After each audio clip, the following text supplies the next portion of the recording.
तो बच्चों आज हम पढ़ने वाले हैं कक्षा 9 के विज्ञान अध्याय 9 जो है बल एवं गति के नियम, बल, force and law of motion. सबसे पहले कि हम लोग जान लेते हैं बल होता क्या है। बल को जानने से पहले आपको थोड़ी सी बात ये जाननी चाहिए कि जो गति, इसके पहले वाले चैप्टर में हम लोग पढ़ चुके हैं गति या विराम, इसके बारे में आपको थोड़ी सी जानकारी होनी चाहिए कि गति क्या होता है और विराम क्या होता है। जैसे गति या कोई भी वस्तु गति में आती कब है, तो कोई भी वस्तु गति में कब आती है जब उसमें क्या होती है कि जैसे कोई चाल होती है तभी ना गति में आती है। चाहे आप किसी के सापेक्ष कोई वस्तु दिखाई देती है गति में, जैसे कि मैं आपको उदाहरण बताया था कि मैं इस व्हाइट बोर्ड की अपेक्षा क्या हूँ, विराम अवस्था में हूँ इस टाइम, लेकिन जैसे मैं सूर्य की अपेक्षा क्या हूँ, गति की अवस्था में हूँ। तो ये उदाहरण मैं आप लोग को जब गति और गति का चैप्टर पढ़ाया हुआ था तब मैं आपको बताया हुआ था। आज हम लोग को पढ़ना है बल और गति के नियम, और उस समय गति के समीकरण को आपको पढ़ाया गया था, गति के नियम को पढ़ना है इस समय। और उस समय हम लोग क्या पढ़े थे, गति में गति के समीकरण को। इस समय तो आगे चलते हैं। बल वह बाह्य धक्का या खिंचाव है, बल वह बाह्य धक्का या खिंचाव है जो किसी पिंड की विरामावस्था, आप विरामावस्था से परिचित हैं, और गति की अवस्था जो कि गति की अवस्था से भी आप परिचित हैं, में परिवर्तन करता है। जो विरामावस्था और गति की अवस्था में परिवर्तन करता है या परिवर्तन करने का प्रयास करता है। मैं आपको एक बार गति की अवस्था को कंफर्म बता दूं कि समय के साथ किसी पिंड में हुए परिवर्तन को क्या कहते हैं, गति कहते हैं। और समय के साथ यदि किसी पिंड में कोई परिवर्तन नहीं हो रहा है तो उसे क्या कहते हैं, विरामावस्था कहते हैं। तो वही बल वह बाह्य धक्का या खिंचाव है। जैसे मान लीजिए मैं एक गेंद यहाँ एक रखा हुआ है गेंद, मैं क्या कर रहा हूँ कि बल वह बाह्य धक्का या खिंचाव, यानी कि बाहर से मैं क्या कर रहा हूँ, इसको या तो धक्का लगा रहा हूँ या खींच रहा हूँ इसको, और जो इस पिंड की विरामावस्था या गति की अवस्था में, यदि क्या है गेंद गति की अवस्था में है तो क्या करें कि आप जैसे गति की अवस्था में होता है तो आप उसे जैसे हाथ लगाते हैं गेंद रुक जाती है ना, तो गेंद रुकती है, यानी कि क्या किया, उस गति की अवस्था को क्या कर दिया, विरामावस्था में ला दिया। या यहाँ पे फुटबॉल रखा हुआ है और आप क्या कर रहे हैं कि इसको पैर से मार रहे हैं। जब पैर से मार रहे हैं तो ये गति की अवस्था में आ रही है ना, तो यही वह बात बोला जा रहा है कि बल वह बाह्य धक्का या खिंचाव है जो किसी पिंड को विरामावस्था या गति की अवस्था में परिवर्तन करता है या परिवर्तन करने का प्रयास करता है। और प्रयास किस प्रकार करेगा, जैसे मान लीजिए कि ये व्हाइट बोर्ड लगा हुआ है एक दीवार में, मैं क्या कर रहा हूँ कि इसको धक्का दे रहा हूँ, कितना भी धक्का दूंगा क्या ये कभी हट पाएगा, यहाँ से नहीं हट पाएगा। इसका मतलब यह है, लेकिन मैं बल तो लगा रहा हूँ, यानी बल मैं लगा रहा हूं लेकिन ये परिवर्तित नहीं हो रहा है, परिवर्तित होने का प्रयास हो रहा है। इसी को क्या कहते हैं, बल कहते हैं। समझ गए आप इस बात को, बल को। यदि बल को आप और अच्छे से समझना चाहें तो जैसे यहाँ पे है एक सैनिटाइजर, इस समय कोरोना का काल चल रहा है और सैनिटाइजर सबसे महत्वपूर्ण योगदान निभा रहा है। तो मैं ये क्या कर रहा हूँ, इस डब्बे में बल लगा के इस डब्बे को दबा रहा हूँ, तो क्या हो रहा है कि इसके परिवर्तन हो रहा है ना इसकी अवस्था में, या इसे क्या कहते हैं, बल कहते हैं। जो भी वस्तु लग रहा है ये क्या है, बल है। अब बल को क्या कर सकते हैं कि बल को देखा नहीं जा सकता है। जैसे हम लोग ये तो देख सकते हैं कि कोई पिंड गति में है कि विराम में है। जैसे मैं इस समय आपकी अपेक्षा विराम की अवस्था में हूँ या अब मैं गति की अवस्था में आ गया, लेकिन जो बल होता है उसको देखा नहीं जा सकता है, हाँ अनुभव किया जा सकता है। जैसे अनुभव कैसे कर सकते हैं, जब बल लगाया जा रहा है, चाहे आप पे किसी वस्तु का, किसी व्यक्ति का बल लगेगा तो आपको अनुभव हो सकता है। नहीं अनुभव होने, यदि इस बात को आपको देखना हो कि अनुभव होता है कि नहीं, 4 किताब अपने सिर पे रख लीजिए, अभी पता चलेगा अनुभव होता है कि नहीं होता है। नहीं तो जो आपके घर बिस्तर होगा उसको रख लीजिए, तब पता चलेगा अनुभव होता है कि नहीं होता है। तो इसको अनुभव किया जा सकता है। अब इसके बाद हम लोग को पढ़ना है कि बल लगाने पर पिंड में क्या परिवर्तन हो सकता है। तो अभी मैं बता रहा था आपको कि उसकी गति की अवस्था में परिवर्तन हो सकता है, विरामावस्था में परिवर्तन हो सकता है। इस सैनिटाइजर के बोतल को क्या कर सकते हैं, दबा के इसके आकार में परिवर्तन कर सकते हैं। तो पहला जो बिंदु है कि गति पिंड की, पिंड मतलब कोई वस्तु आप ले सकते हैं, पिंड मतलब कोई वस्तु है, लेकिन एनसीईआरटी में पिंड को बताया गया है। पिंड मतलब कि कोई वस्तु ही है। तो वस्तु क्या होता है कि वस्तु की गति की अवस्था या विरामावस्था में परिवर्तन किया जा सकता है। इसके बाद दूसरा बिंदु आता है पिंड की दिशा में परिवर्तन किया जा सकता है। जैसे मैं अभी आपको एक उदाहरण बताया हुआ हूं कि एक बाल है, सपोज मानिए कि आप फुटबॉल खेल रहे हैं चाहे खेल रही हैं, और हो क्या रहा है कि फुटबॉल खेलने के टाइम जो एक खिलाड़ी है वो फुटबॉल आपके तरफ पैर से मार के आगे बढ़ा रहा है, आपको तो उसको तो रोकना है नहीं, गति में है, आपको उसको रोक के विराम अवस्था में तो करना नहीं है क्योंकि आप गोलकीपर है नहीं। आपको क्या करना है कि इसको पैर से मार के दूसरे दिशा में परिवर्तित कर देना है, यानी कि आपको बल लगाना पड़ेगा। तो बल क्या करता है, किसी भी वस्तु की दिशा में पिंड में परिवर्तन करता है। तीसरा पॉइंट क्या है कि पिंड की आकार में परिवर्तन करता है। जैसे एक गुब्बारा ले लीजिए और गुब्बारा में हवा भरे रहिए, कितना भी भरते जाइए हवा, इसके बाद क्या करें कि दबा दो तो आप देखोगे कि क्या होता है कि गुब्बारा फट जाता है, आकार में परिवर्तन हुआ, फट गया। नहीं तो सैनिटाइजर का क्या करें, ये डब्बा लें और इसको क्या करें, दबाएं, चाहे कोई भी डब्बा, यदि आपका जो बल है उसके बल से अधिक है तब तो क्या करेगा, आकार में परिवर्तन होगा, अन्यथा नहीं होगा। तो लेकिन परिवर्तित करने का क्या करता है, प्रयास करता है, समझे। अब इसके बाद अगला क्या है कि बल एक सदिश राशि है। जैसे हम लोग पढ़ चुके हैं इसके पहले वाले अध्याय में कि सदिश राशि क्या होती है, वे राशियां जिनको निरूपित करने के लिए परिमाण के साथ साथ दिशा की भी आवश्यकता होती है, उसे क्या कहते हैं, सदिश राशियां कहते हैं। तो बल भी एक प्रकार का सदिश राशि है, इसे भी निरूपित करने के लिए परिमाण के साथ साथ दिशा की भी आवश्यकता पड़ती है। बल का जो एसआई मात्रक होता है वो होता है न्यूटन, इसको एन से प्रदर्शित करते हैं, इसको n से प्रदर्शित किया जाता है। इसके बाद क्या है कि बल के प्रकार, आपको जानकारी होगी कि बल तो अनेक प्रकार के होते हैं, जिसमें से कुछ जैसे संपर्क बल, असंपर्क बल। संपर्क बल क्या होता है, जैसे जिससे कि संपर्क बना के बल लगाया जाए। जैसे मैं आपको बता दूं कि इस मार्कर को क्या करना है, मुझे खोलना है बल लगाने के लिए, इसकी तो क्या करना है, हाथ से ले रहा हूं ना, जैसे या मैं हाथ क्या कर रहा हूँ, मार्कर को अपने हाथ पे रख रहा हूँ और उसके बाद इसकी गति में परिवर्तन कर रहा हूँ मैं, यानी कि क्या है, बल स्पर्श करके कर रहा हूँ ना मैं परिवर्तन।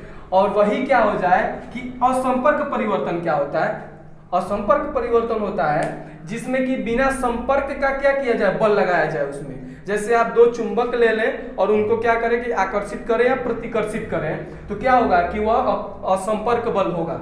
अब दो चुंबक कब आकर्षित होते हैं, कब प्रतिकर्षित होते हैं,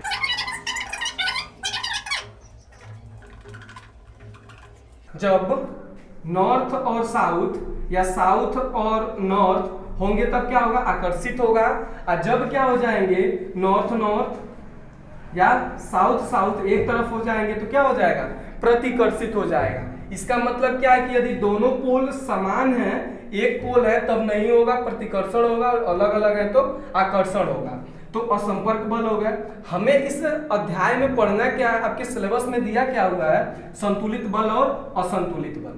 संतुलित बल क्या होता है और असंतुलित बल क्या होता है। अब इससे पहले जानने के लिए हम ये जान लें कि हमें ये संपर्क बल और असंपर्क बल पढ़ना क्यों नहीं है, क्यों ये संतुलित बल और असंतुलित बल पढ़ना है। क्योंकि संतुलित बल और असंतुलित बल के लिए मान लीजिए इसी बल में चेक करना है, इसी बाल में कि बल संतुलित लग रहा है कि असंतुलित लग रहा है, तो करेंगे क्या कि दो या दो से अधिक बल लगाना है इसमें, दो या दो से अधिक बल, तब जाके पता चलेगा कि संतुलित बल है या असंतुलित बल है। तो इसके बाद हम लोग को पढ़ना है नेक्स्ट टॉपिक, संतुलित बल या असंतुलित बल। और इसके बाद पहले मैं आपको बता दूं कि जो नोट्स है आपका, वो आप क्या है कि बाद में जो चैप्टर खत्म हो रहा है, चाहे ये जो मेरा लेक्चर खत्म होगा उसके बाद मैं नोट्स 15 या 20 सेकंड के लिए हर वीडियो में डाल दूंगा। और ये जो जितने भी चैप्टर हैं, चाहे जितने भी क्लास के वीडियोस हैं, उनको प्लेलिस्ट में क्या किया जा रहा है कि प्लेलिस्ट में डाला जा रहा है। आप चाहे तो अपने क्लास का वीडियो प्लेलिस्ट में जाके, यूट्यूब के चैनल के प्लेलिस्ट में जाके और ढूंढ सकते हैं, और उसके बाद वहां से आप देख सकते हैं। और इस वीडियो को मैं क्या कर रहा हूँ कि पार्ट वाइज बना रहा हूँ। जैसे ये पार्ट 1 है, पार्ट 1 के बाद पार्ट 2 भी आएगा, पार्ट 3, जितनी पार्ट्स होंगी इसकी सभी आएंगी। आप क्या करेंगे, प्लेलिस्ट में जाएंगे और इसके बाद इसको ढूंढ लेंगे। संतुलित बल, बैलेंस्ड फोर्स, यानी कि हमें संतुलित बल और असंतुलित बल को पढ़ना है कि इसमें क्या होता है कि लगाए गए बल 2 या 2 से अधिक होते हैं, तभी हम पता कर सकते हैं कि संतुलित बल है या असंतुलित बल है। तो यानी लगाए गए बल यदि किसी पिंड पे, मान लीजिए ये पिंड है और इस पिंड पे जो लगाए गए बल हैं 2 से या 2 से अधिक है, मान लीजिए 2 बल क्या कर रहा है कि एक दूसरे के विपरीत दिशा में लगाए जा रहा है, तो लगाए गए बल का परिणामी मान यदि शून्य होता है तो क्या होता है, वह बल संतुलित होता है। संतुलित होने का मतलब क्या है, आप इसे इस प्रकार भी डिफाइन कर सकते हैं, यदि किसी पिंड पर 2 या 2 से अधिक बल लगाए जाते हैं तो वह उसकी अवस्था में कोई परिवर्तन नहीं करते हैं। यदि पिंड गति की अवस्था में है तो गति की अवस्था में रहती है, और यदि विरामावस्था में है तो विरामावस्था में रहती है। उसे ही क्या कहते हैं, संतुलित बल कहते हैं। या छोटे से परिभाषा के साथ आप कह सकते हैं कि यदि पिंड पर लगाए गए बल का परिणामी मान क्या होता है, शून्य होता है, तो क्या होती है, संतुलित बल होती है।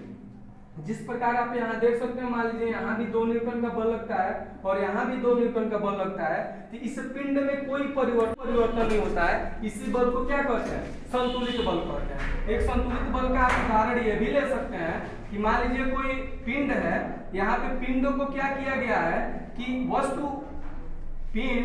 पिंड को आप वस्तु भी बोल सकते हैं। पिंड क्या है, पृथ्वी से लगी हुई है और पृथ्वी से 2 न्यूटन का बल लगाए हुए, यानी कि 2 न्यूटन के बल से पृथ्वी इसको क्या की है, खींची हुई है। और यहाँ क्या है कि आप इसमें 2 न्यूटन का बल लगा रहे हैं। इसका मतलब क्या है कि यह पिंड जो है, अब इसकी अवस्था में कोई परिवर्तन होगा, इसकी अवस्था में कोई परिवर्तन नहीं होगा, क्योंकि जो पिंड की लग रहा है और जो न्यूटन ये गुरुत्वाकर्षण का बल लग रहा है, दोनों क्या है, बराबर है, इसलिए इसके किसी भी अवस्था में परिवर्तन नहीं होगा। अब क्या है कि इसका आप एक और उदाहरण ले सकते हैं कि क्या होता है कि कभी आप इस खेल को देखे होंगे कि एक रस्सी बीच में लगा होता है और 2 ग्रुप इस रस्सी को खींचता है। यहाँ पे 2 ग्रुप के लोग क्या करते हैं, रस्सी को खींचते हैं और ये रस्सी ना इधर जाती है ना इधर जाती है। ऐसा जानते हैं क्यों होता है, क्योंकि जो लोग खींच रहे हैं रस्सी को, सबका बल जो है, मान लीजिए यहाँ 10 न्यूटन के बल से खींचा जा रहा है, तो यहाँ भी 10 न्यूटन के बल से खींचा जा रहा है। इसीलिए जो रस्सी है संतुलित है और इसका जो बल लग रहा है वह भी संतुलित बल लग रहा है। इसके बाद हमें पढ़ना है असंतुलित बल, अनबैलेंस्ड फोर्स। अनबैलेंस्ड फोर्स का मतलब होता है कि लगाए गए बल का जो मान, परिणामी मान होता है, वह शून्य नहीं होता है। शून्य नहीं होने का मतलब क्या है कि मान लीजिए यहाँ पे एक पिंड है, अब यहाँ पे क्या कर रहे हैं कि यहाँ पे 3 न्यूटन का बल लगा रहा है और इस तरफ से 5 न्यूटन का बल लगा दिया। जब 3 न्यूटन और 5 न्यूटन का बल लगाएंगे तो इसकी जो परिणामी बल का मान होगा वह शून्य नहीं ना होगा, क्योंकि यहाँ पे तो वस्तु क्या होगी, इधर गति की अवस्था में आ जाएगी।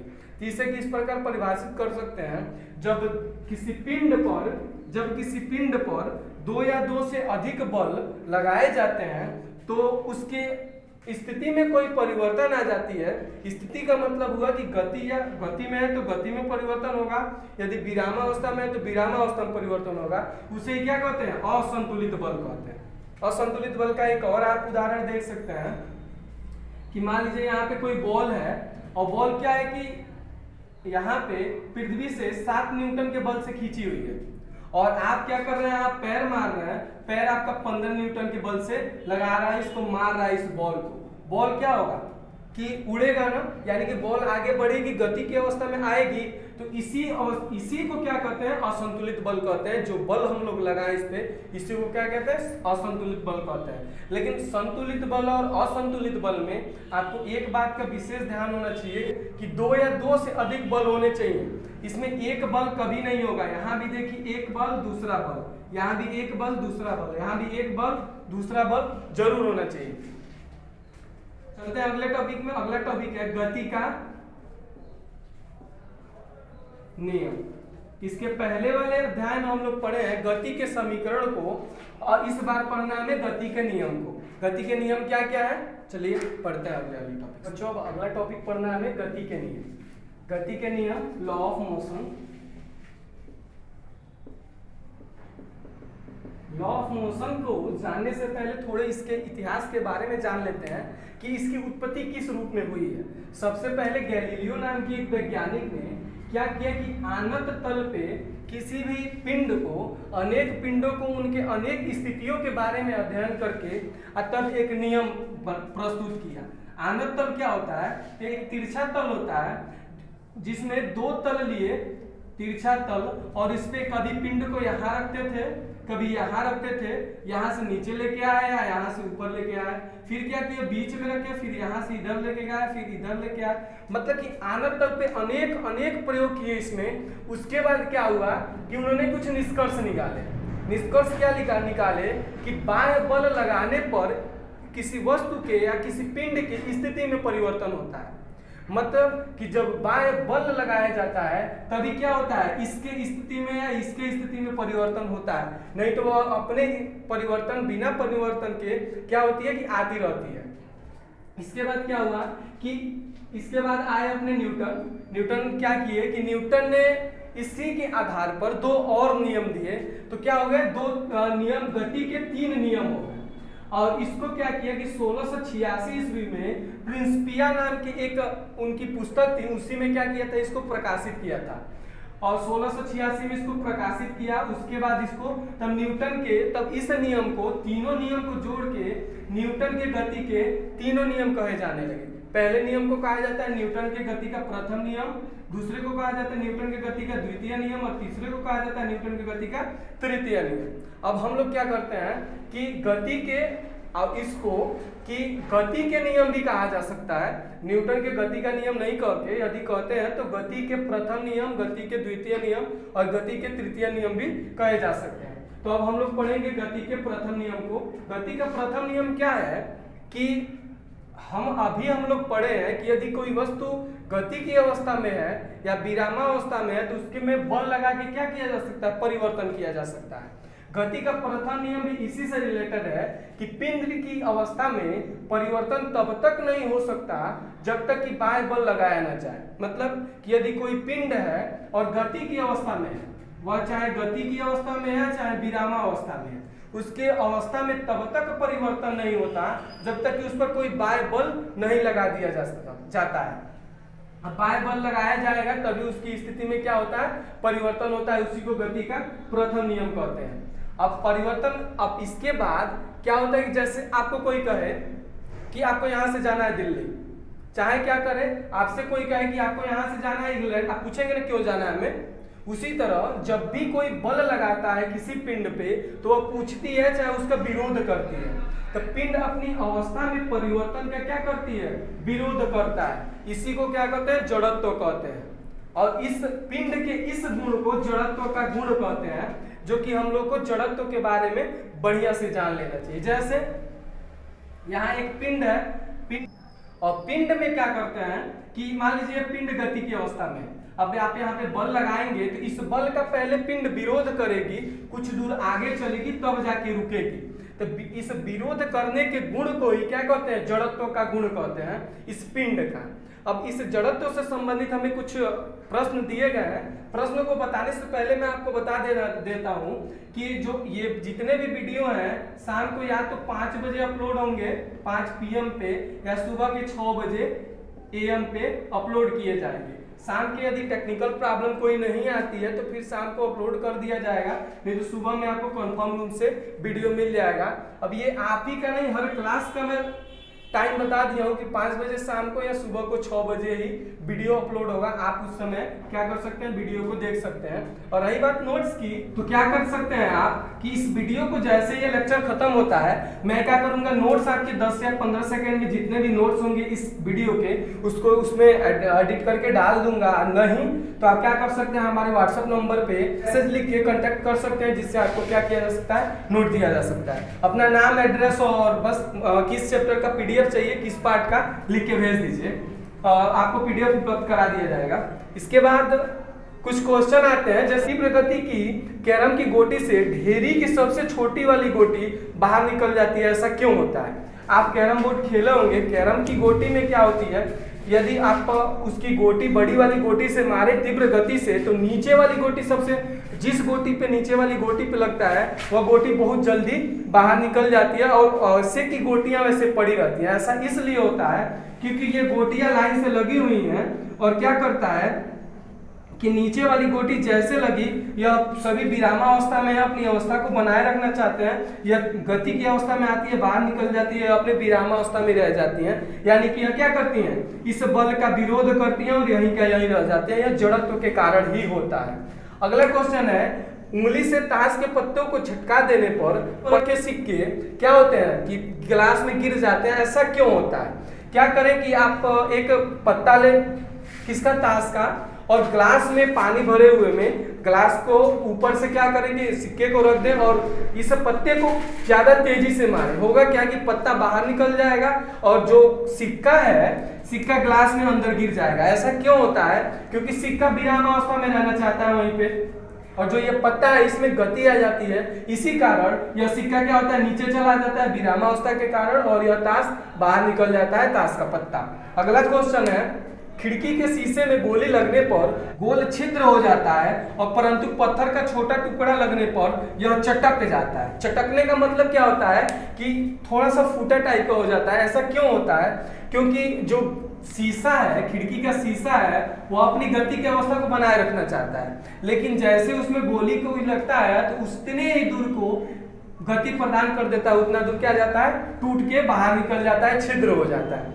और ये जितने भी बाहर के हैं सब अपने अपने विरामावस्था में बने रहते हैं, और यदि क्या करते हैं, छोटा सा टुकड़ा फेंकते हैं तो क्या होता है कि ये विरामावस्था का विरोध करते हैं, और विरोध करता है तो क्या करता है, सभी को अपने ऊपर थोड़ा सा चटका देता है। यह जड़त्व के कारण ही होता है। और आप और देखे होंगे कि किसी भी कपड़े को क्या करते हैं कि यदि उसमें कंबल है, धूल है, तो उसको डंडे से मारने पर क्या होता है कि उसके धूल बाहर निकल जाते हैं। ऐसा क्यों होता है? क्योंकि कंबल और जो ये धूल है गति की अवस्था में नहीं है, विरामावस्था में है। जैसे हम क्या करते हैं कि कंबल को मारते हैं तो कंबल गति की अवस्था में आ जाता है, लेकिन धूल विरामावस्था में रहता है, इसी कारण क्या होता है, कंबल से बाहर निकल जाता है। और अब क्या होता है कि कभी कभी आप पेड़ से पत्तों को गिरते हुए देखे होंगे, या आम को क्या करता है कोई व्यक्ति ऊपर चढ़ के उसको जैसे डाली को हिलाता है, आम जितने पक्के होते हैं गिर जाते हैं। ऐसा क्यों होता है? क्योंकि आम और डाली दोनों विरामावस्था में है, जैसे डाली को हिलाया जाता है क्या होते हैं, ये इस गति की अवस्था में आ जाते हैं, लेकिन आम विरामा अवस्था में रहता है और इस गति का विरोध करता है, इसी कारण क्या होता है, इसके डंठल से टूट जाता है। और इस टाइप से और क्वेश्चन पूछी जाती है कि यदि आप क्या करें कि ट्रेन में हैं और किसी गेंद को उछालते हैं तो फिर आप उसके नीचे हाथ रखने पे आप ही के पास आ जाता है, क्योंकि ट्रेन भी गति की अवस्था में, आप भी गति की अवस्था में, इसलिए उसमें बैठे हुए हैं, इसलिए ऐसा होता है, जड़त्व के कारण होता है। वीडियो अच्छा लगा हो तो लाइक कर दें और हमसे जुड़े रहने के लिए सब्सक्राइब कर लें चैनल को, और मिलते हैं अगले वीडियो में। और जितने भी आपको यदि कोई डाउट्स हो इस वीडियो में तो क्या करें, हमें कमेंट कर लें, या हम चाहेंगे कि आपको हर डाउट्स को क्लियर करें। तो धन्यवाद।